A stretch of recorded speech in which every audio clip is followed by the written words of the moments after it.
अब आगे। रुद्र की बात पर वैदेही उसे हैरानी से देखने लगी। वैदेही ने थोड़ी हैरानी के साथ रुद्र को देखा तो रुद्र एक बार फिर से उसके पास बैठ उसके थोड़ा करीब जाकर अपनी उंगली को वैदेही के चेहरे पर सहलाते हुए बोला, ऐसे हैरान होकर देखने की कोई ज़रूरत नहीं है। ये तुम्हारी शादी का जोड़ा है। कल मेरी नहीं हुई तो क्या हुआ, आज होगी, और वो भी तुमसे, और वो भी अभी और इसी वक्त।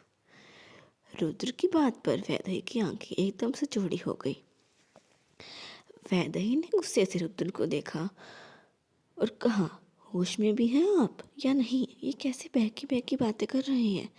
हमें कोई शादी नहीं करनी है आपसे। आप हमारे परिवार वालों को छोड़िए और हमें जाने दीजिए। वैदेही की बात पर रुद्र ने भी गुस्से में कहा, हमें हुक्म देने की कोशिश बिल्कुल भी मत करना।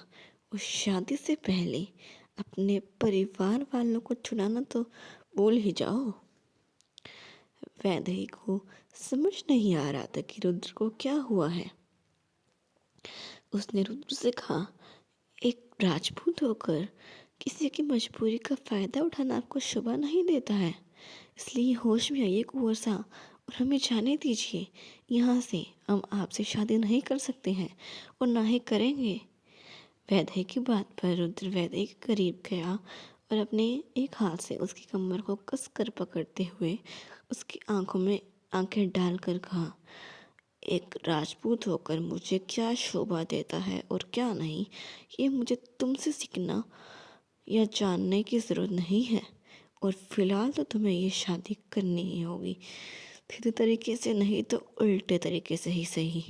ये बोलकर उसने अपने हाथ में पकड़ा हुआ रिमोट को प्रेस किया तो सामने वाली एक बड़ी सी एलईडी स्क्रीन पर एक पिक्चर शो होने लगी, जिस पर एक तरफ विधि को एक पानी की टंकी में रखा गया था और उसमें स्पीड से पानी भरता जा रहा था। वहीं मंजरी जी को बेहोशी की हालत में एक चौपर से बांधा गया था और उनके ठीक ऊपर एक बहुत ही भारी स्टोरिंग बॉक्स को एक रस्सी की मदद से बांधा गया था। ये देखते ही वैद्य की आंखों से आंसू आने लगे। उसने गुस्से में बगल में खड़े रुद्र की शर्ट की कॉलर को पकड़कर कहा, आप इतना नीचे गिर जाएंगे ये हमने कभी नहीं ज़िंदगी में भी नहीं सोचा था।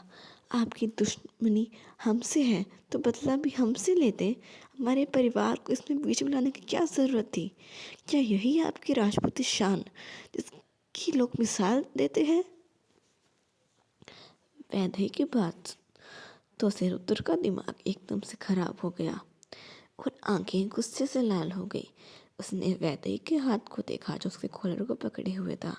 ये देखकर उसने एक झटके से अपना कॉलर वैदेही के हाथ से छुड़ाया और उसके हाथ को मोड़कर उसकी पीठ से मोड़ कहा, आज तक किसी की इतनी हिम्मत नहीं हुई थी कि वो रुद्राय सिंह राजपूत तक पहुंच सके या फिर उसे हाथ भी लगा सके।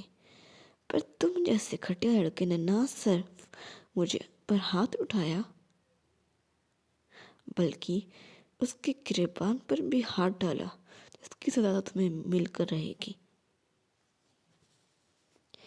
जिसके बाद रुद्र ने अपना फ़ोन निकालकर किसी को कॉल कर कहा, अब से अगले 5 मिनट में अगर हमारा कॉल नहीं आता है तो दोनों को जिंदा छोड़ने की कोई ज़रूरत नहीं है। ये बोलकर उसने कॉल रख दिया। वैदेही की ये सुनते ही जैसे सांसें अटक गई हो। उसे सब कुछ गंवारा नहीं था पर अपने परिवार को खोना बिल्कुल भी नहीं। रुद्र ने वैदेही की तरफ देखकर कहा, तुम्हारे पास अब सिर्फ 5 मिनट है, सोच लो अपने परिवार को बचाना चाहती हो या नहीं। वैदेही ने बिना एक पल गवाए कहा, मैं आपकी हर शर्त मानने के लिए तैयार हूँ, बस मेरे परिवार वालों को छोड़ दीजिए, मैं इस शादी के लिए तैयार हूँ। वैदेही की बात पर रुद्र के चेहरे पर एक इविल स्माइल आ गई। उसने वैदेही की तरफ देखकर कहा, 10 मिनट है तुम्हारे पास, जाओ और जाकर तैयार होकर आओ। वैदेही वहां से अपनी खाली आंखों के साथ वही बेसमेंट में ही बने एक रूम में तैयार होने के लिए चली गई। लगभग 10 मिनट बाद वैदेही वापस आई। वैदेही ने एक लाल रंग की साड़ी पहनी थी। जब तक वैदेही तैयार होकर आई तब तक उसने पाया कि शादी की सभी तैयारियां हो चुकी थी। एक गार्ड ने पंडित जी के सर पर बंदूक रखी हुई थी।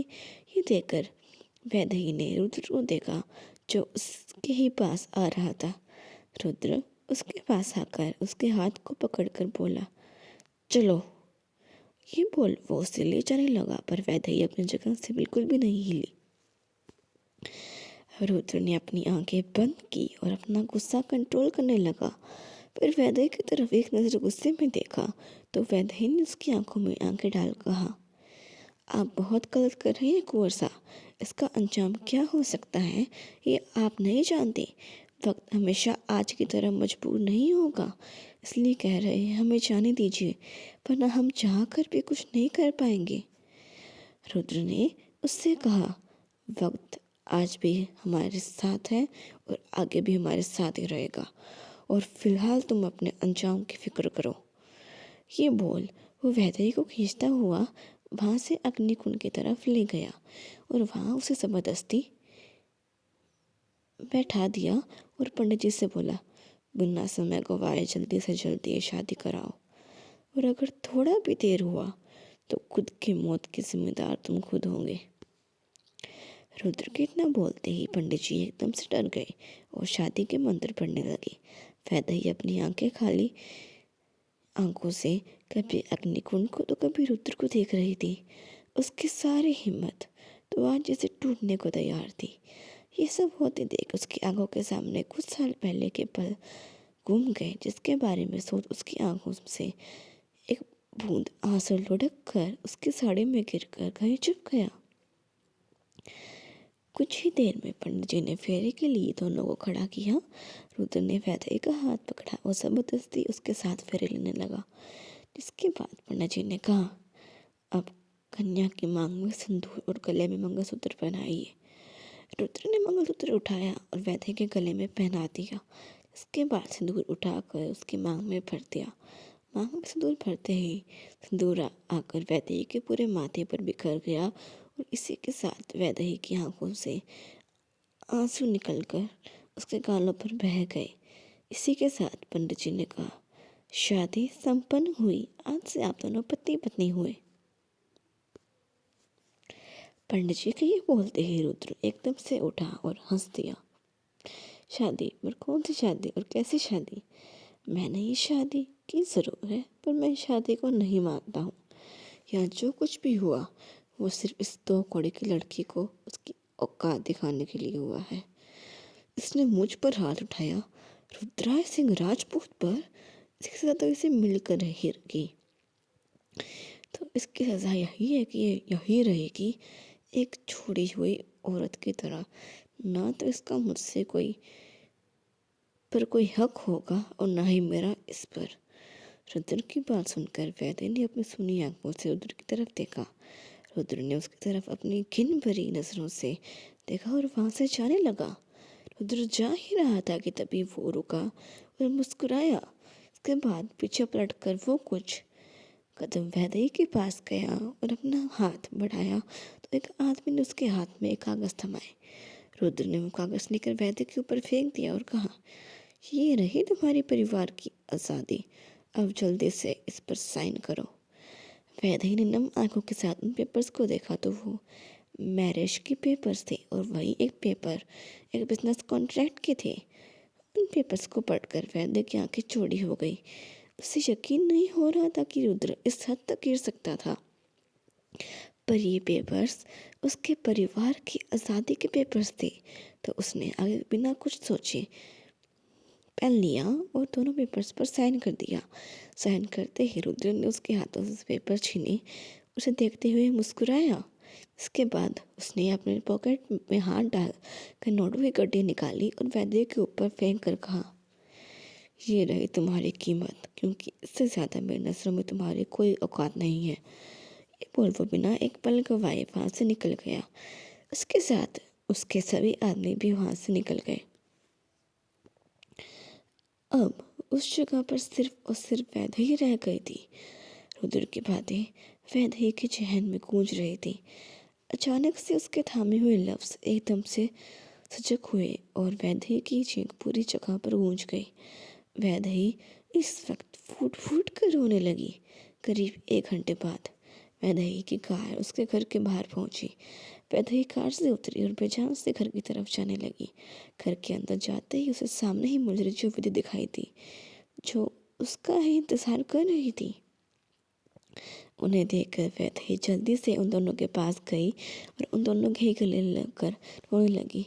वैदेही की ऐसी हालत देखकर मंजरी जी और विधि दोनों की घबरा सी गई। एक तो पहले ही दोनों को समझ नहीं आ रहा था कि उन दोनों के साथ क्या हुआ था।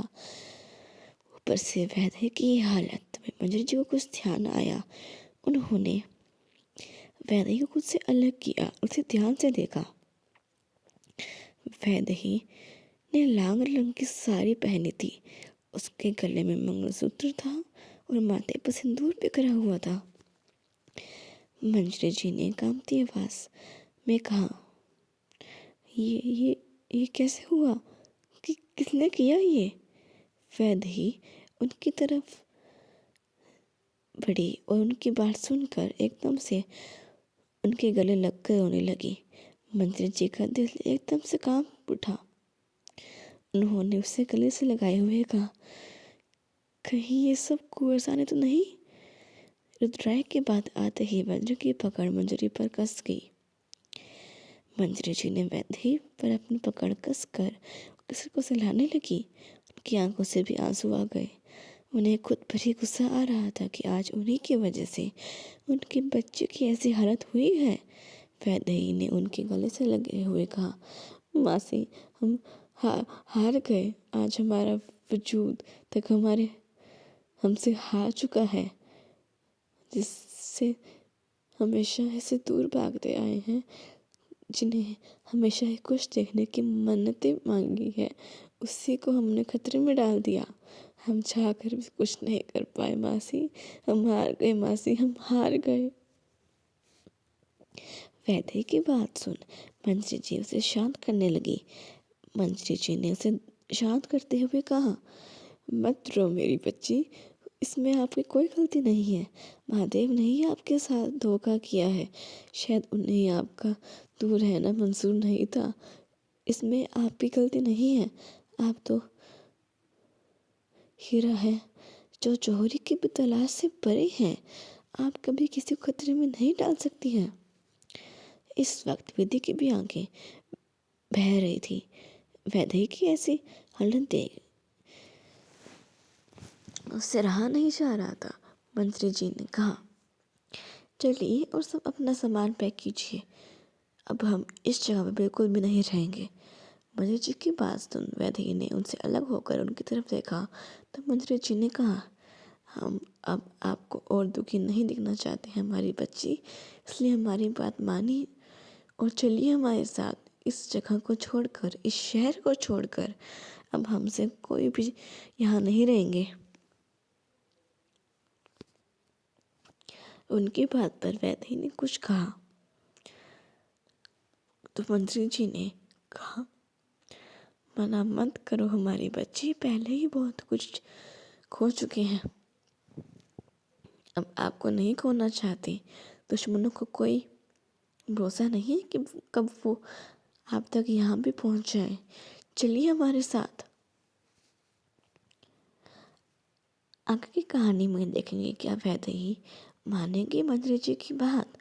आखिर क्या थे उन पेपर्स में जिसे पढ़ वैदेही को झटका लगा था। कैसी होगी शुरू रुद्राय और वैदेही की अनोखी प्रेम कहानी जानने के लिए जुड़े रहिए हमसे। हर हर महादेव।